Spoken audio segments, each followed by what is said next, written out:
Well, good evening, ladies and gentlemen. I'm Bruce McDonald, and this is the Talamanca Review. It's Friday, the 5th of September, and it's 9:28 p.m. my time. And I'm just I don't know how to explain it. I'm in this big veg mode right now. I don't know. Just waiting for some work to come in, and just trying to keep busy, I guess, which is not that difficult, but you know, yeah. So I'm back into reading in a big way. You know, got all these books on my iPad. They're just. I find this a phenomenal reading tool. Like if you don't have access to a bookstore or anything. There's My Stolen Child, God is an Economist. I got all of Emily Dickinson here, William Carlos Williams, all of his work. Philip Larkin, one of my favorite poets. I mean, I have a lot of favorite poets. I say that a lot. You don't meet too many poetry geeks in 2025. The poetry that's being written now and that's getting grants and awards is just complete garbage. It's just all DEI nonsense. You know, my favorite poet of all time here, Wallace Stevens, just unbelievable mind. I'll give you a picture of him there. Hang on a sec. Whoops, no, I can't do it.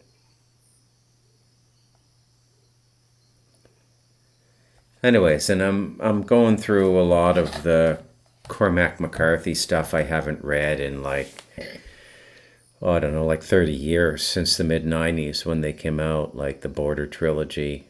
Some of you, and it's just, it's funny, how forgetful human beings are, I guess is what I'm getting at. You know, the nature of human beings is forgetting. And it's in every way. Like, I went a number of years without really reading a lot of books because I couldn't get books up here. I don't like reading right off a computer screen. I like to sit on a sofa. And an iPad is perfect for that. You can set it up so the page is about the same size as a hardcover book, maybe even a bit bigger. You can set the font to whatever you want, the line spacing, so you can just find a perfect typesetting to read. Then you just sit down for a few hours and you read. And, you forget how powerful books are, how powerful poetry is. And we forget the culture that we're leaving behind. Memory is a funny thing. Memory follows being. Okay? So it's not that we can't remember or call forward the memories of our childhood, early childhood, like, 2, 3, 4 years old. They're all there inside of us. The reason we can't call them forward is we don't remember what it was like to be 4 years old. And the 59-year-old Bruce can't access the 4-year-old memories because the thinking patterns and the feeling patterns and the vibration or frequency of Bruce at 59 is completely different than 4 years old. Right?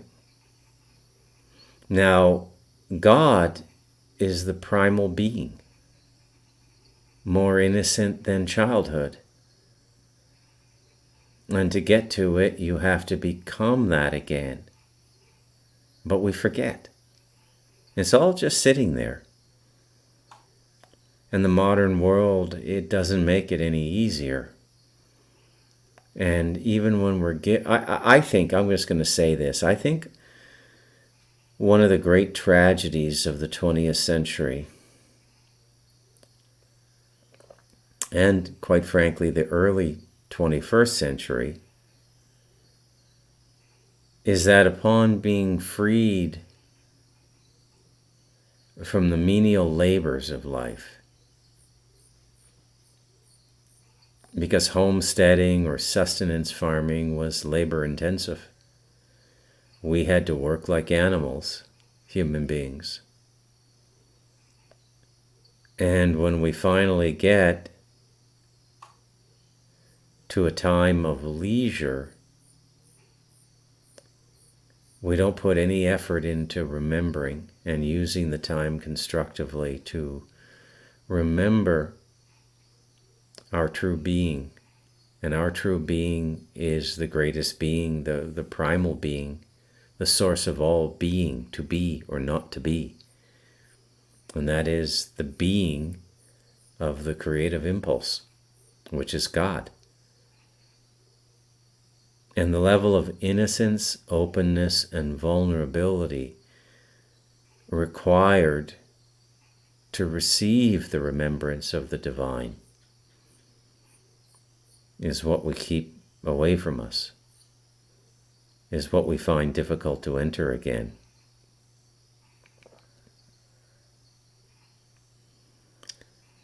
And I find as I go through these lazy times, I do a lot of contemplation, which is a little bit different than meditation.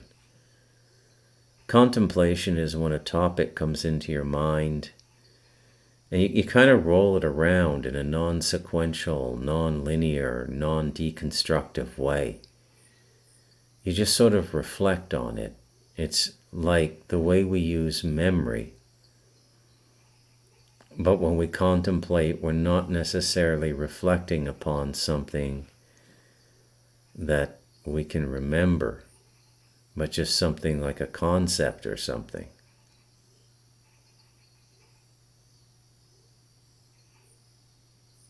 And at least in me, this produces a very beautiful state of mind.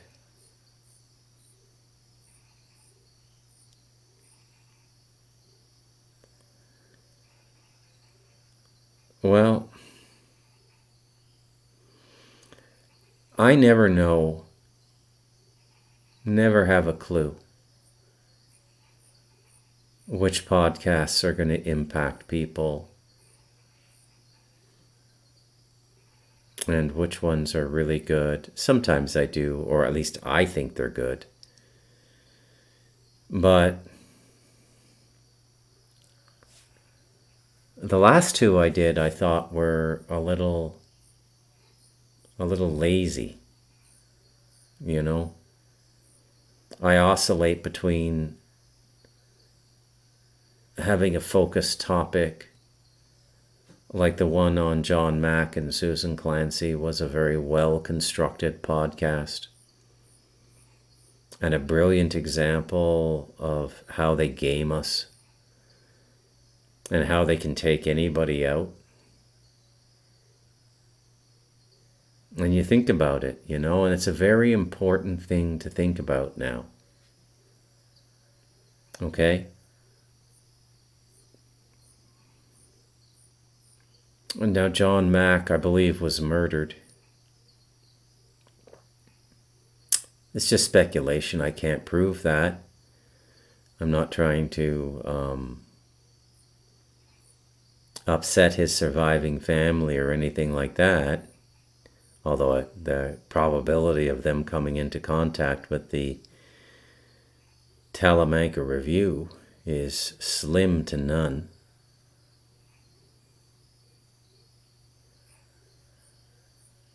But when you look at this thing long enough,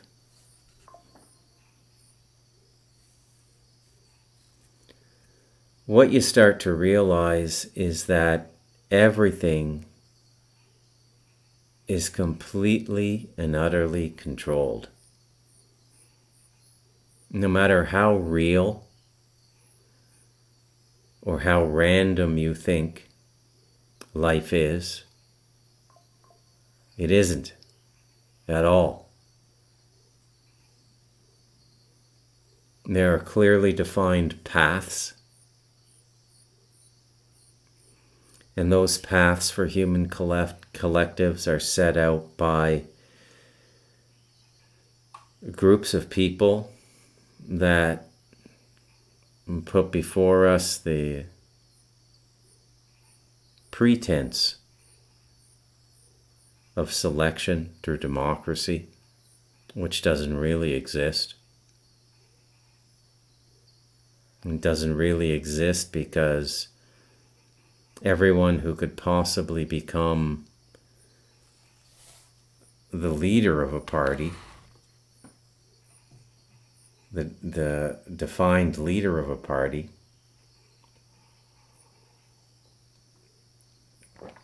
is in some way, shape, or form selected.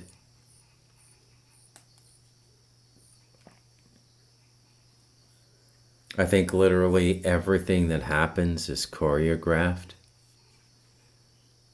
I'm not talking about your trip down to the grocery store, but I think everything in the public is choreographed. I think behind the scenes there's absolutely no conflict in the world, no real conflict.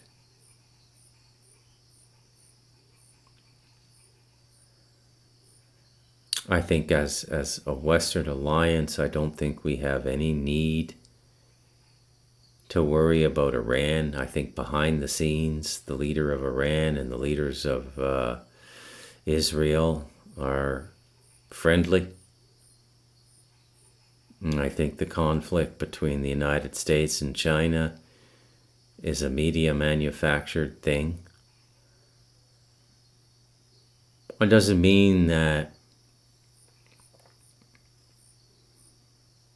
the events are entirely false. That's not what I'm saying. How would I explain this? What is it that I'm trying to say?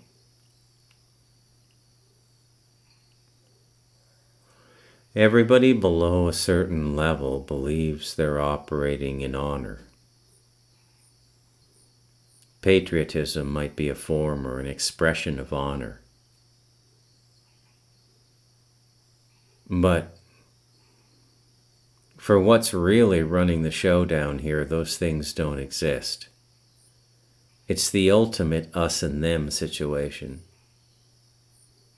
I think everybody's in on it. Xi Jinping, Kim Jong-un, Donald Trump, Vladimir Putin, everybody. And it's important to reflect upon, to contemplate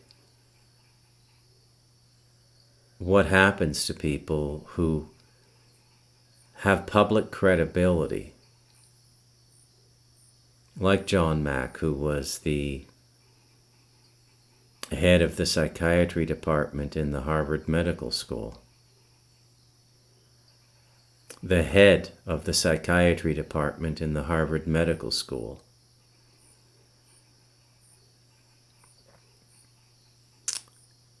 And he just decided he wasn't going to play along.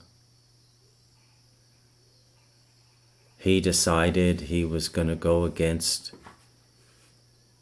the public opinion that people claiming abduction by aliens were mentally imbalanced. And this was a very reinforced idea 20 years ago. Only 20 years ago. Why don't we remember these things? Why is it so difficult for us to remember? I remember an episode of Frasier. And the TV shows are constructed in such a way to reinforce social programming. It's as blatant as the Soviet control over the news in their time. Except the difference is in the West, we don't see it.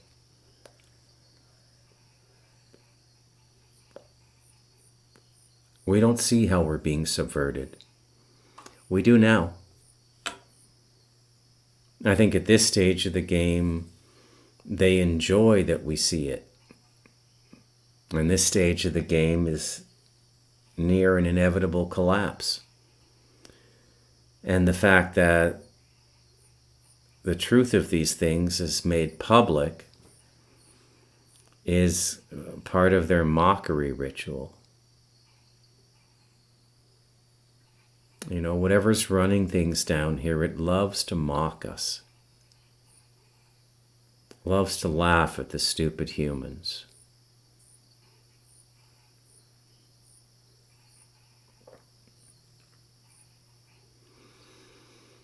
So John Mack went and did what he did, and they killed him. And then they bring Susan Clancy in, and she writes a number of books to counter his abduction theories, which basically, he wasn't agreeing entirely with the concept of alien abduction. What he had started to notice was the object nature of these experiences, meaning they were object to the people. Remember what I talked about in awakened imagination? Awakened imagination is when you have an experience that is non-physical. It's a consciousness experience, but it's perceived by your being, your true being, as real. And very often there will be evidence supporting its reality.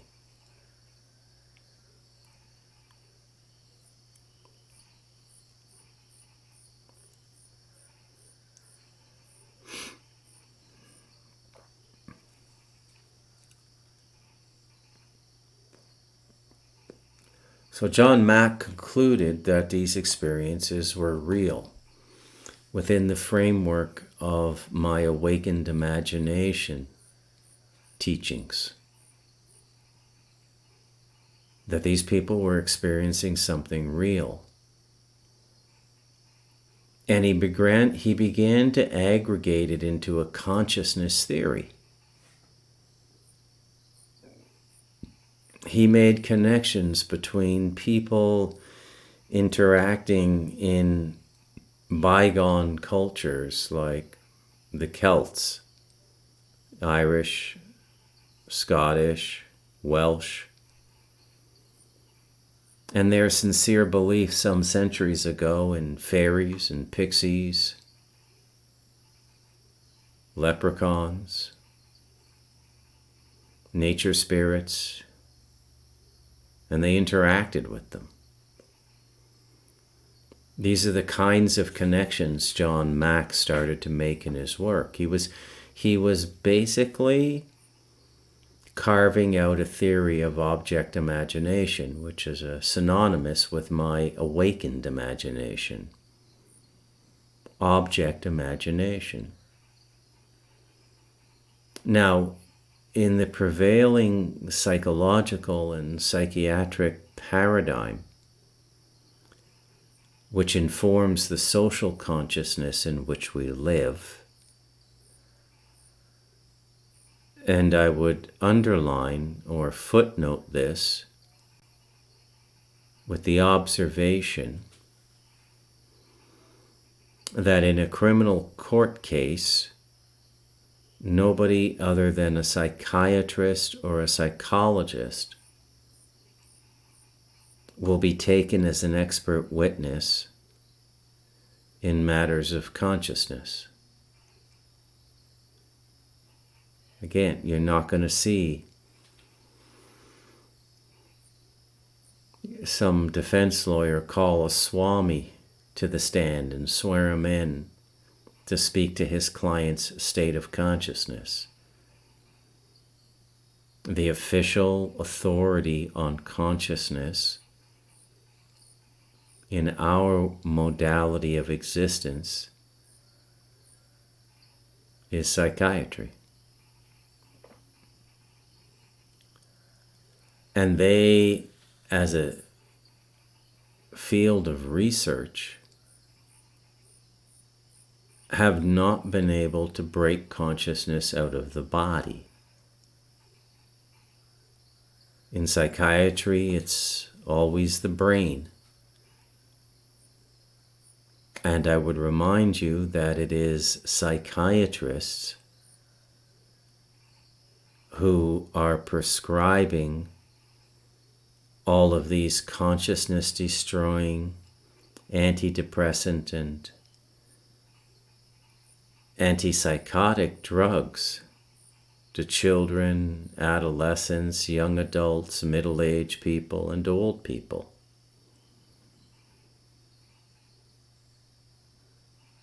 I will tell you that I have yet to meet anyone in Central America on a pharmacology that aids in things like depression. I don't think you could get Prozac prescribed over here. I'm begging the question, why is it so prescribed in America? Specifically America, the United States of America. Canada's a close second, but it doesn't come close to the US in terms of percentage of the population on hard mind-altering drugs. Not even close.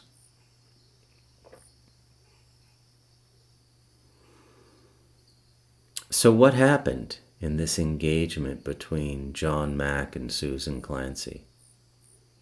Why was it so important for the Harvard Medical School to realign the definition of consciousness with the black box, to take it out of the object imagination John Mack was moving toward, and to bring Susan Clancy in and say, well, you know, these abductions are probably early childhood sex abuse memories scrambled, and memory is completely unreliable according to Susan Clancy, scrambled in the unconscious and brought forward in adulthood as alien abduction, uniformly repeated across thousands of people who don't know each other in all 50 states and outside of America, with remarkable similarity. Is there any such thing as a hallucination if the hallucination is collective? If two or more people experience the same thing, can we not say it's objective? Well, not according to the Harvard Medical School. Now, it's important to think about the dates, because John Mack was taken out in 2004. If I get the year off by a year or two, don't bite my head off, please. Again, butterfly wings. I'm moving with a very ethereal theme tonight. I don't want to be having to look things up and break my momentum, my contemplative momentum.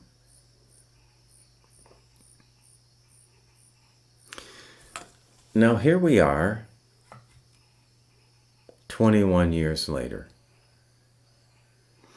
in 2025. We're not necessarily talking about abductions anymore. And that seems to have passed. Although I think they're still going on. They're just not spoken about as much.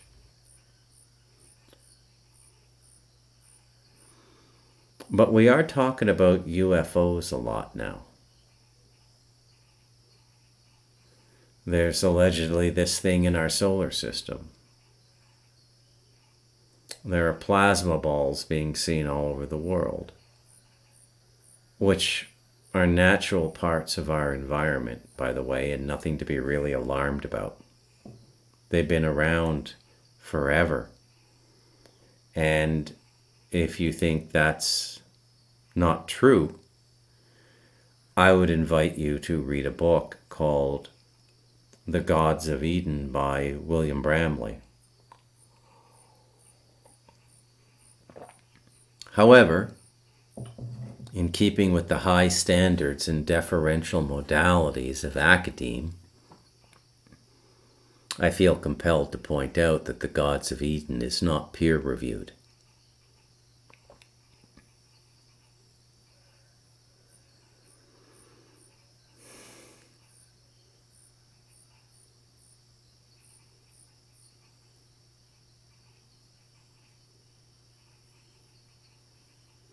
So why only 21 years later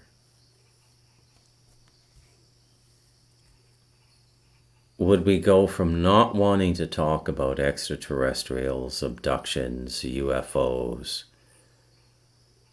to a government push, a propaganda push in that direction? Why?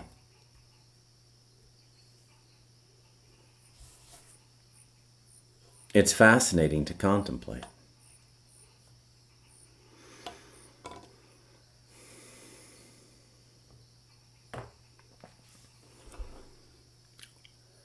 Why was the topic so protected in 2004 that they murdered John Mack and sabotaged his work with Susan Clancy by putting a counter theory out there?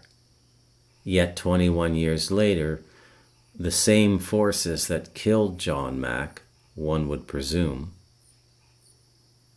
are now pushing us all into the consideration of some of the things he was talking about. What is it with the astrology of it? What is it with the timing of it?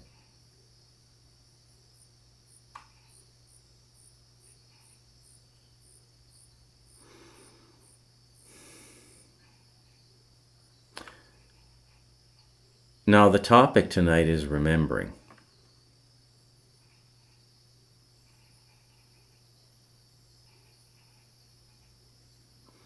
And it's important to remember. And if you're around my age,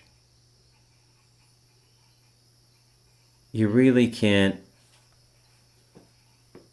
remember anymore. Not because of the age. I mean, I don't have dementia. Because the emotional frequencies being projected upon us through our entertainment. For example, I'll finish the story I didn't finish. So I remember watching a Fraser Crane episode. I don't watch much TV. I forget why I watched this. I was maybe visiting someone and I had nothing to do or something, so I turned on the TV. And Fraser and his brother Niles, who are both psychiatrists, support a local man for municipal office. I can't remember if it was councilman or mayor, and they lived in Seattle in the show. And they end up having them to their home, this fancy condo they live in with their father. Niles doesn't live there, but Fraser lives with his father. And this erudite man who's attempting to gain a seat in local politics happens to mention that he had a UFO experience. And the way the show was written, and these situation comedies, sitcoms, they're 22 minutes. The rest of you got 8 minutes of advertising in a 30-minute slot.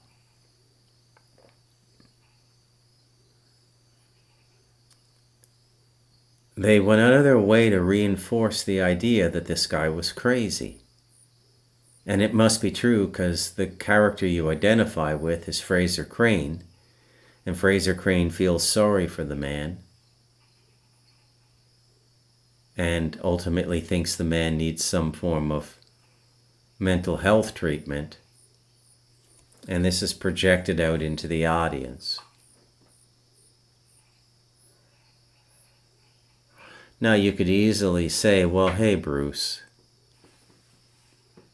that could have just been the idea of one of the writers on the show.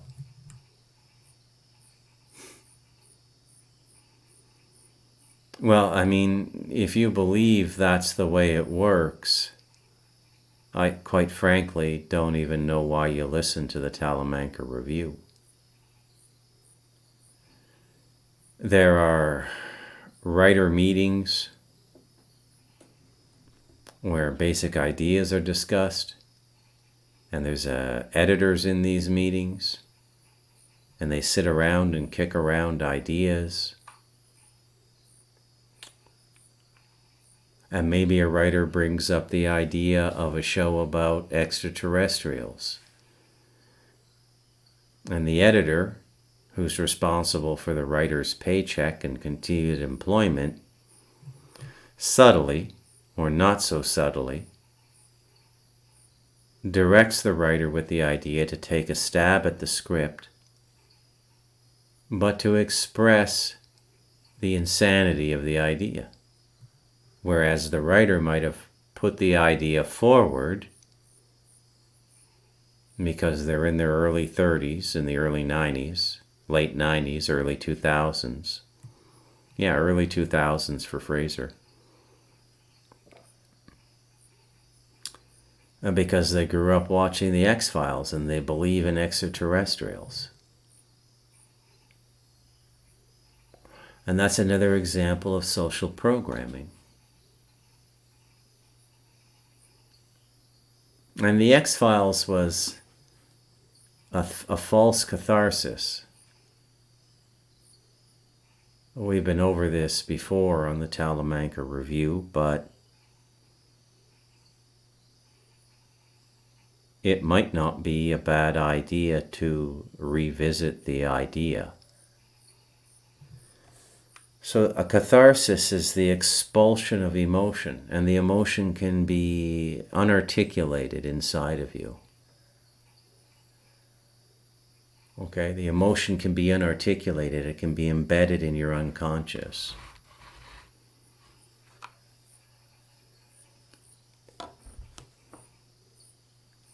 And so we're all individually and collectively intuitive and spiritual. It's like a fire that keeps self-igniting in the woods. And the controllers of this reality, they view a fire in the woods as extremely dangerous because it could burn down the forest. But in this metaphor, the fire is non-destructive. It's a creative or a building fire.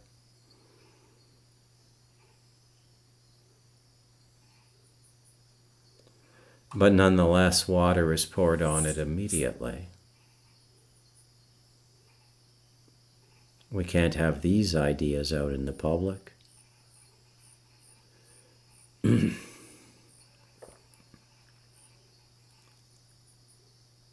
But the controllers of this system know what we are more than we know. They know. They don't have to remember. They know. And their job is to provide resistance to the growth of consciousness, because the growth of consciousness is liberation. You cannot control enlightened people because they know the whole thing is a game. They're not as afraid of dying. They may want to hang around if they're householders and fathers or mothers out of responsibility, but enlightened people are impossible to control.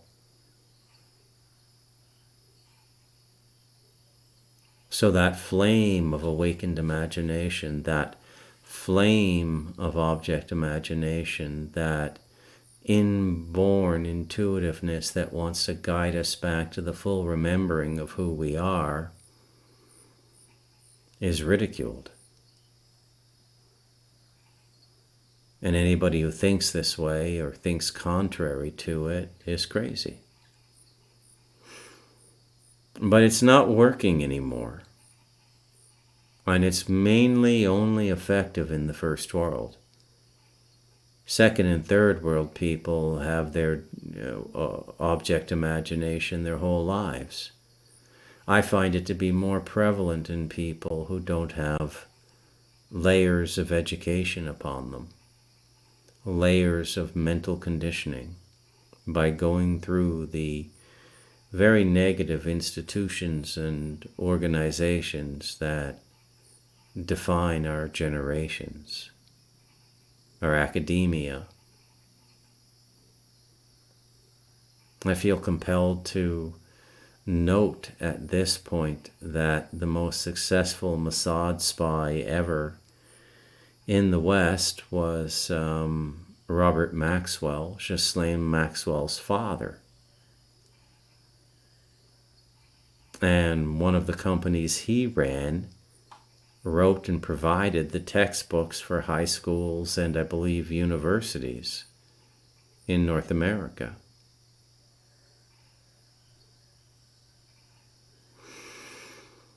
And then there's other people who know that something's wrong, but they don't have the courage to come out and say it. And they dance on a fence, not going to one side or the other, in an attempt to personally capitalize.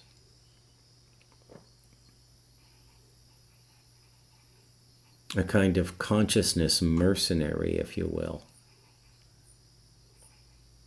So if the wind is blowing in favor of the controllers, these consciousness mercenaries will go on podcasts and create elaborate abstractions to prevent people from arriving at the logical conclusion of events. This is another form of false catharsis or distraction.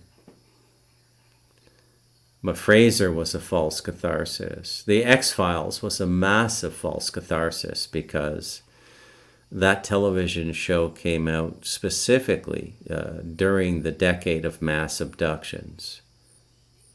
It was an epidemic in the 80s. That's when a lot of the abductions were happening. That's when this whole topic started to break out. That's when Carla Turner wrote her masterful self-published book, Masquerade of Angels, about the abduction phenomenon. And I'm starting to notice that the ability of the alternative media to replace the mainstream is little or zero opportunity of doing that if the goal of media is to liberate humanity from this bondage we've been in. You look at some of the more colorful personalities that have been around in what we call the alternative media, but really it's becoming the mainstream now. But one of the old hats was, Carrie Cassidy of Project Camelot. And she's been completely unable to put the pieces together. I don't believe she's that stupid. Ergo, she's an operator. Okay? Or she's an agent of distraction, or she's looking to capitalize. I saw a classic example today. I was watching a Danny Jones podcast. I can't watch the whole thing. There's very few podcasters I can listen to a whole podcast. Somewhere in the first 10 minutes, something will piss me off and I'll turn it off and go back to reading. And that's what happened today. But I listened to a 15-minute section of a 2+ hour podcast. And it was with that CIA shill they've got out in the world now, and I don't think it's his real name, but he goes by the handle Andrew Bustamante. You may have seen him. He usually wears a kind of handkerchief hair bonnet like a woman, and he's got this crazy frizzy hair like a Lebanese shaman or something, and he wears a thin beard, and he's very thin. And he started a company called Everyday Spy. And he's spinning this yarn on the Danny Jones podcast about how Jeffrey Epstein might not have been an international intelligence operative, and that he may have been an FBI asset. And his main role was to help the FBI locate tax cheats, because one of the things Jeffrey Epstein did was help the people get money out of the United States into offshore accounts. And that the FBI was handling Jeffrey Epstein for decades. And I want you to stop and think about this for a moment. That means that the FBI overlooked pedophilia, human trafficking, and prostitution, tangible material criminal offenses in the common law sense going back centuries, for statutory violations of non-payment of capital gains taxes, interest on money. And he's sitting in the podcast saying this with a straight face. You can go and watch it yourself. The podcast has one of those section codings in it, so you can look at the table of contents in the description of the video, and you'll just go right to the 15-minute section on Jeffrey Epstein. You'll want to shoot this guy. And I'm starting to wonder if I'm just the only one seeing these things, or everybody sees them, or the controllers and their agents like Andrew Bustamante literally believe we're this stupid. The incidental takeaway, see, when you're dealing with high-level psychological operators, and Bustamante is that, he's been trained in the art of deception by the CIA.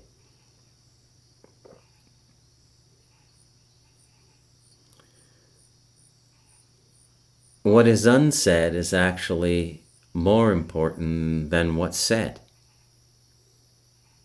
So what did Bustamante do when he gave his theory on Jeff Epstein? Pedophilia is no big deal, man. We're about a decade away from legalizing it. Don't sweat about it. It's the non-payment of taxes on capital gains that's the real crime. Not raping prepubescent children or 13 or 14-year-old children. That's not a crime. Completely overlooking Ghislaine Maxwell, her father Robert Maxwell, who was in fact an international spy. You have to throw that out the window. That doesn't make sense in the FBI theory. And Bustamante is literally telling Danny Jones of all the stories, and Bustamante claims he was told this by somebody. Hush, hush, confidential, can't give up his source. Bustamante was told this. And to his mind, it's the most sensible explanation to make sense of the whole Jeffrey Epstein affair. Because, and he said this, he actually said this, because only the FBI would have the juice domestically to do whatever was done at the Metropolitan Detention Center in New York. Whether Jeffrey Epstein was exfiltrated or murdered in there, either way, the FBI is his handler, and the FBI having jurisdiction, I suspect. I'm just talking out my ass here, I don't know, but based on the way Bustamante was describing the situation, one could be left to assume that the Federal Bureau of Investigation has dominion over the penal system and could just go in without a warrant and override the chief officer at a detention center, which is a fancy word for a jail, and exfiltrate someone or murder them.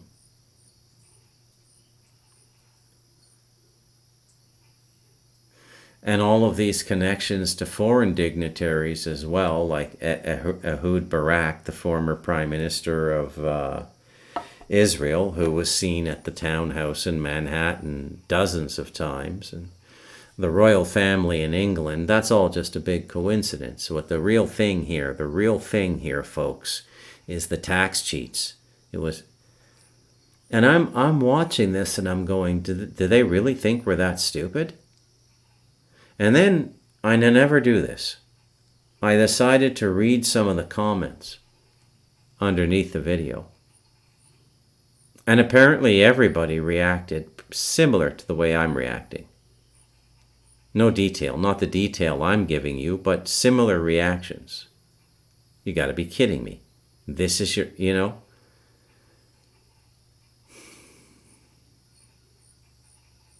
And I suppose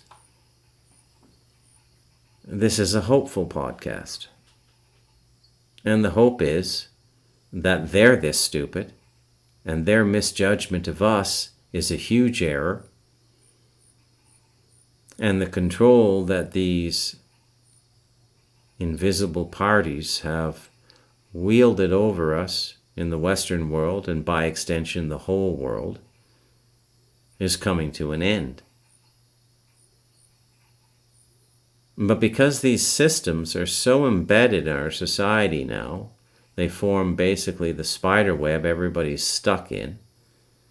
The fiat money system, the education system, the cultural thinking system, cultural program system, the psychiatric system.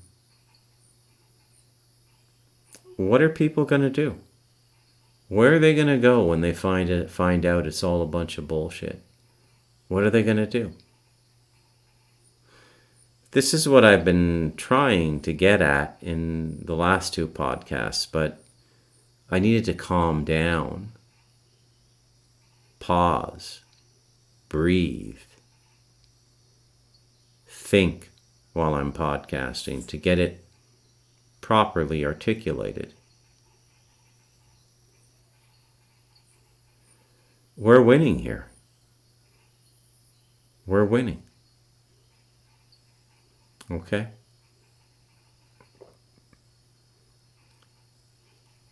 And we're doing a pretty good job of it. Now, I imagine if you listen to this podcast, the Talamanca Review, you have a lot of the same perceptions as I do. And I guess what this is doing is forming a bridge between me and you, the listener, and the collective of people who listen to this podcast. And to borrow the parlance of the diversity, equity, and inclusion world, I'm creating a safe space where we can momentarily exist in the reality of a multidimensional world, and not this boxed-in reality of sense mind that got John Mack murdered.